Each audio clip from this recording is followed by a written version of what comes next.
Saukar ruwan sama ba ƙaƙƙautawa a shekarar bana ta haddasa ambaliyar da ta yi mummunan ta'adi a yankin da magaram na jamhuriyar Nijar. Kawo yanzu dai ambaliyar ta yi sanadiyar rayukan mutane da dama, waɗanda wasunsu gini ya zubo masu.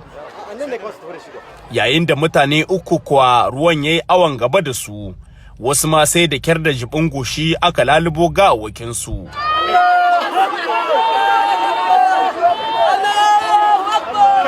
Sannan kuma an samu rugujewar gidaje 226, mutane 1,925 sun rasa matsugunansu, an kuma yi hasarar dabbobi masu yawa da filayen noma, baya ga lalacewar hanyoyi na birane da karkara.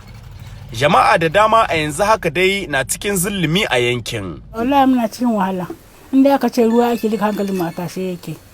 Wallahi sai da ruwa ya kare kuma sai buji da wallahi ni dai kawai ya kai ni inda babu ma abin da zan kudin tun da yanzu ma ka same ni ne ina tambayar alhurmar gidan da zan zauna.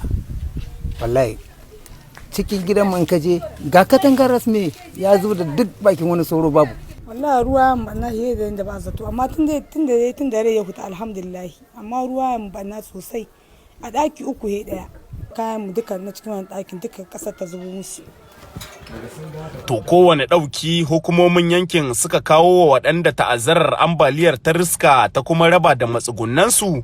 Bakin kokarin da muka yi muka samu tabarmi muka dan babbada da sangi da gauga abin da muka yi kenan a da aka ruwan kun san da marice ne ba la'asar a daddaren ma mutane muka rika bin su guda lalle ba duka ba, amma mun samu guda mun bi su mun kai bakin gurgudan tallafin mu. Sai dai ga wasu al'umma da ambaliyar ta saka cikin mawuyacin hali, ikirarin daukin da hukumomi suka yi bai kai ba gare su. Ban ma san ana yin shi ba, an ce ana yi a meri a ina ne kai, mu dai kam ba mu gani ba. Gwamnatocin mu suwa Allah suwa annabi su taimaka mana. A kowace shekara dai a irin wannan lokaci al'ummar shiyoyi daban-daban a yankin da magaram na kwana da ido ɗaya saboda fargabar fadawa tarkon ambaliya wacce ke sanadiyar barna mai yawa. To ko mai ke haddasa yawaitar ambaliyar a yankin na da magaram? Babu isassun gadoji a nan shiya ta biyu. An kuka leƙa kuka gani duka titunan da aka yi pave ne aka yi wanda zai karuwa.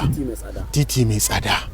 To titi mai tsadar ma an kaleka gashi nan di ya lalace, di ya yi rami, sauran favekin ruwa ma ya kai su, ruwa ne na tahowa a ƙasa di yake wa mutane ɓanna. A shekarar bara ma dai an fuskanci ambaliya makamanciyar wannan, wacce ta jayo hasarar rayuka da ɗimbin dukiyar jama'a a yankin.